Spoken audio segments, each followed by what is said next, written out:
तो दोस्तों, आज की कहानी का नाम है चतुर खरगोश और शेर। किसी घने वन में एक बहुत बड़ा शेर रहता था। वह रोज शिकार पर निकलता और एक ही नहीं, दो ही नहीं, कई कई जानवरों का काम तमाम कर देता। जंगल के जानवर डरने लगे कि कहीं अगर शेर इसी तरह शिकार करता रहा तो एक दिन ऐसा आएगा कि जंगल में कोई भी जानवर नहीं बचेगा। सारे जंगल में सनसनी फैल गई। शेर को रोकने के लिए कोई ना कोई उपाय करना जरूरी था। एक दिन जंगल के सारे जानवर इकट्ठा हुए और इस प्रश्न पर विचार करने लगे कि क्या किया जाए। अंत में उन्होंने तय किया कि वे सब शेर के पास जाकर उनसे इस बारे में बात करेंगे। दूसरे दिन जानवरों का एक दल शेर के पास पहुंचा। उनको अपनी ओर आते देख शेर घबरा गया और उसने गरज कर पूछा, क्या बात है? तुम सब यहाँ क्यों आ रहे हो? जानवर दल के नेता ने कहा, महाराज, हम आपके पास निवेदन करने आए हैं। आप राजा हैं और हम आपकी प्रजा हैं। जब आप शिकार करने निकलते हैं तो बहुत से जानवर मार डालते हैं। आप सबको खा भी नहीं पाते। इस तरह से तो हमारी संख्या कम होती जा रही है। अगर ऐसा ही होता रहा तो कुछ ही दिनों में जंगल में आपके सिवा और कोई नहीं बचेगा। प्रजा के बिना राजा भी कैसे रह सकता है? यदि हम सभी मर जाएंगे तो आप भी राजा नहीं रहेंगे। हम चाहते हैं कि आप सदा हमारे राजा बने रहें। हमारी आपसे विनती है कि आप अपने घर पर ही रहें। हर रोज स्वयं आपके खाने के लिए एक जानवर भेज दिया करेंगे। इस तरह से राजा और प्रजा दोनों ही चैन से रह सकेंगे। शेर को लगा जानवरों की बात में तो सच्चाई है। उसने पल भर सोचा, फिर बोला, अच्छी बात है, मैं तुम्हारे सुझाव को मान लेता हूँ, लेकिन याद रखना, अगर किसी भी दिन तुमने मेरे खाने के लिए पूरा भोजन नहीं भेजा तो मैं जितने जानवर चाहूँगा मार डालूँगा। जानवरों के पास तो और कोई चारा नहीं था, इसीलिए उन्होंने शेर की बात मान ली और अपने अपने घर चले गए। उस दिन से हर रोज शेर के खाने के लिए एक जानवर भेजा जाने लगा। इसके लिए जंगल में रहने वाले सब जानवरों में से एक एक जानवर बारी बारी से चुना जाता। कुछ दिन बाद खरगोश की भी बारी आ गई। शेर के भोजन के लिए एक नन्हे से खरगोश को चुना गया। वह खरगोश जितना छोटा था उतना ही चतुर भी था। उसने सोचा, बेकार में शेर के हाथों मरना मूर्खता है। अपनी जान बचाने के लिए कोई ना कोई उपाय अवश्य करना चाहिए और हो सके तो कोई ऐसी तरकीब ढूंढनी चाहिए जिससे सभी को इस मुसीबत से सदा के लिए छुटकारा मिल जाए। जब वो शेर की तरफ जा रहा था तो उसे रास्ते में एक कुआं दिखाई दिया। कुएं को देखकर आखिर उसने एक तरकीब सोच ही निकाली। खरगोश धीरे धीरे आराम से शेर के घर की तरफ चल पड़ा। जब वो शेर के पास पहुंचा तो बहुत देर हो चुकी थी।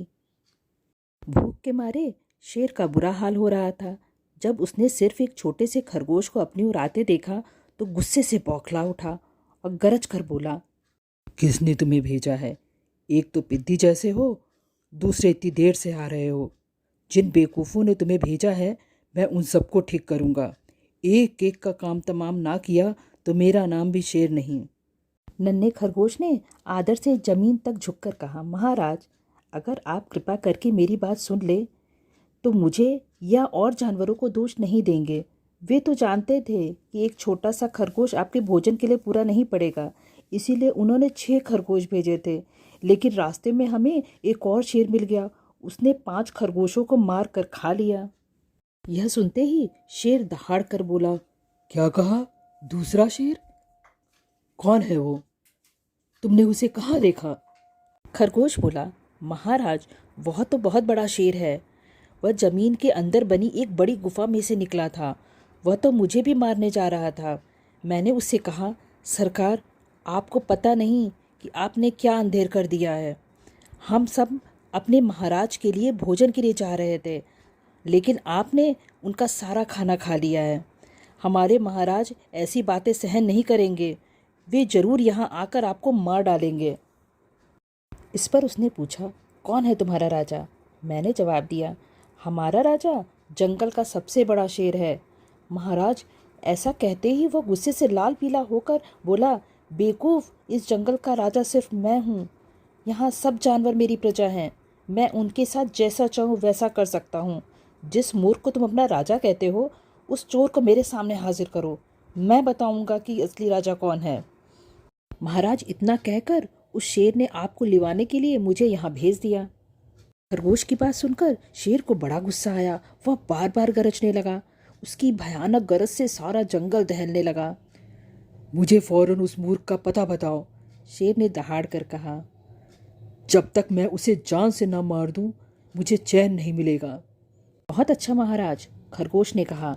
मौत ही उस दुष्ट की सजा है। अगर मैं और बड़ा और मजबूत होता तो मैं खुद ही उसके टुकड़े टुकड़े कर देता। शेर ने कहा, चलो रास्ता दिखाओ, बताओ किधर चलना है। इधर आइए महाराज, इधर। खरगोश रास्ता दिखाते हुए शेर को एक कुएं के पास ले गया और बोला, महाराज, यह दुष्ट शेर जमीन के नीचे किले में रहता है। जरा सावधान रहिएगा। किले में छुपा दुश्मन खतरनाक होता है। शेर ने कहा, मैं उससे निपट लूँगा। तुम यह बताओ, वह है कहाँ? पहले जब मैंने उसे देखा था तो वो यहीं खड़ा था। लगता है आपको आता देखकर वह किले में घुस गया। आइए, मैं आपको दिखाता हूँ। खरगोश ने कुएं के नज़दीक आकर शेर से अंदर झांकने के लिए कहा।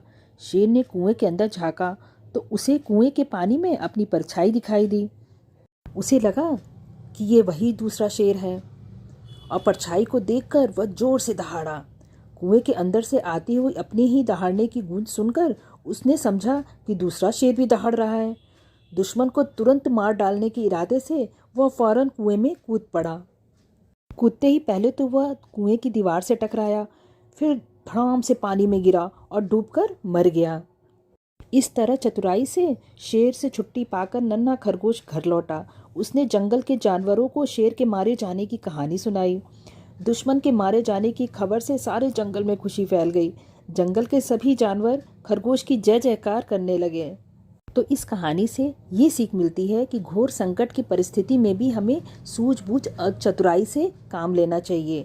आखिरी दम तक प्रयास करना चाहिए। सूझबूझ और चतुराई से काम लेकर बड़े से बड़े शक्तिशाली शत्रु को भी पराजित किया जा सकता है।